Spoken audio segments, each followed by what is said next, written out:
Next match হেরে গেলে আর সেমিতে যাওয়ার স্বপ্নও থাকবে না। সো নেক্সট ম্যাচটাই আমাদের জন্য ভাইটাল। বাংলাদেশ ভারত ম্যাচের আগের দিন সংবাদ সম্মেলনে তাসকিন আহমেদ বলেছিলেন, এই ম্যাচে হারলেই আমাদের সেমিফাইনালের পথ বন্ধ হয়ে যাবে, তাই ভারতকে হারাতেই হবে বাংলাদেশকে, করতে হবে এক্সট্রা অর্ডিনারি পারফরমেন্স। কিন্তু ভারতের বিপক্ষে শেষ পর্যন্ত হার নিয়েই মাঠ ছাড়তে হয় বাংলাদেশকে। ফলে ম্যাচ শেষে অনেকে ধরেই নিয়েছিলেন বাংলাদেশের সেমিফাইনালের স্বপ্ন শেষ।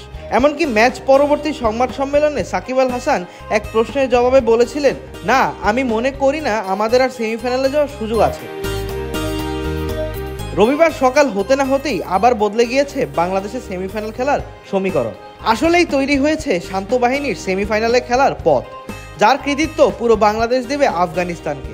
কারণ রবিবার সেন্ট ভিনসেন্টে অস্ট্রেলিয়াকে যে হারিয়ে দিয়েছে রশিদ খানের দল, আর আফগানদের এই জয়ের কল্যাণেই শেষ চারের পথ খুলে গিয়েছে বাংলাদেশের। সেমিফাইনালের আশা বাঁচিয়ে রাখতে এবার অবশ্যই বাংলাদেশকে জিততে হবে আফগানিস্তানের বিপক্ষে। তবে তার আগে অস্ট্রেলিয়ার ম্যাচের দিকেও তাকিয়ে থাকতে হবে শান্তদের। ভারতের বিপক্ষে অজিরা জিতে গেলেই বাংলাদেশের বিদায় ঘটে যাবে। মিচেল মার্শের দল সেক্ষেত্রে 4 পয়েন্ট নিয়ে এগিয়ে যাবে, খুলে যাবে তাদের সেমিফাইনালের রাস্তাও। ছোটদের সাথে আনন্দের সুযোগ, বড়রাও করে উপভোগ। Multi chips, super crunchy, super fun. তবে অস্ট্রেলিয়া যদি ভারতের বিপক্ষে হেরে যায়, সেক্ষেত্রে আফগানিস্তানকে শুধু হারালেই হবে না বাংলাদেশকে, সেক্ষেত্রে নেট রান রেটেও আফগানদের পেছনে ফেলতে হবে বাংলাদেশকে, সঙ্গে পেছনে ফেলতে হবে অস্ট্রেলিয়াকেও। কিন্তু নেট রান রেটে নাজমুল হোসেন শান্তর দল যে অনেক পিছিয়ে, -2.849 নেট রান রেট এখন বাংলাদেশের, যেখানে অজিদের নেট রান রেট 0.223। সেক্ষেত্রে বাংলাদেশ যদি আফগানিস্তানকে 27 রানে হারায় আর ভারত যদি অস্ট্রেলিয়াকে 35 রানে হারিয়ে দেয়, তাহলে প্রথম 2 ম্যাচ হেরেও বিশ্বকাপের সেমিফাইনালে চলে যাবে বাংলাদেশ। 24 জুন বাংলাদেশ সময় রাত 8:30টায় ভারতের মুখোমুখি হবে অস্ট্রেলিয়া। অবশ্য ম্যাচটিতে অজিদের হারের অপেক্ষায় থাকবে আফগানরাও।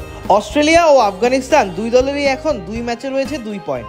নেট রান রেটে যদিও অজিরা অনেক এগিয়ে, অস্ট্রেলিয়া 0.223 নেট রান রেটের বিপক্ষে আফগানিস্তানের নেট রান রেট -0.650।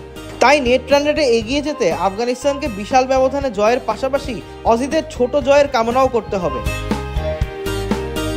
অস্ট্রেলিয়া হেরে গেলে অবশ্য আফগানিস্তানের হিসাব আরও সহজ হয়ে যাবে। সেক্ষেত্রে বাংলাদেশকে হারাতে পারলেই 2 জয় নিয়ে রশিদ খানের দল পৌঁছে যাবে সেমিফাইনালে।